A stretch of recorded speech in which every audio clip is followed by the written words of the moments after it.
The young royals fell in love with the majesty of Malta 70 years ago, and the feeling was mutual. Today, this once British island is remembering the prince. The father of a future monarch sets out to take over his new command.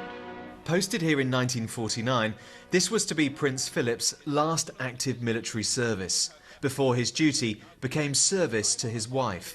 Together again in Malta. Their home for 2 years was the splendid Villa Guardamangia, some of the happiest moments of their lives, the Queen later recalled. After 40 years of neglect, the Maltese government has bought and is now restoring the property, a tribute to the British Crown, but also to the Prince and his personality. The Maltese are a very warm people. They're not formal, they're very informal. And obviously the monarchy has to be formal, so sometimes when the Duke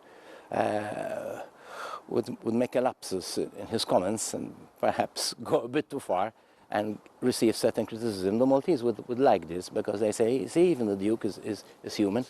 And we have a photograph over here, and you can see the Duke of Edinburgh, and you can see the Queen as Princess Elizabeth. My father and mother are there. The newlyweds from Britain were embraced by the Maltese nobility, including Nicholas de Piro's father, a baron, whose job and title amused the Duke of Edinburgh.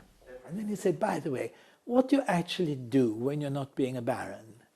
And I said, what did you say, Dad? And he said, well, he said, I don't know what to say. I said, perhaps a little bit like what you do when you're not being a duke. The guests of honour, the Princess and the Duke. The dazzling ballrooms of 1950s Malta were a world away from austere post-war Britain.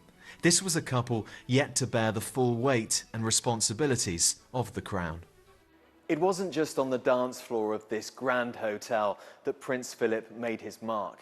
He took centre stage when the country gained independence from the UK in 1964, and his regular visits over the decades, both with and without the Queen, have secured his place in modern Maltese history. In the distance they can see HMS Chequers. This was his last trip 6 years ago.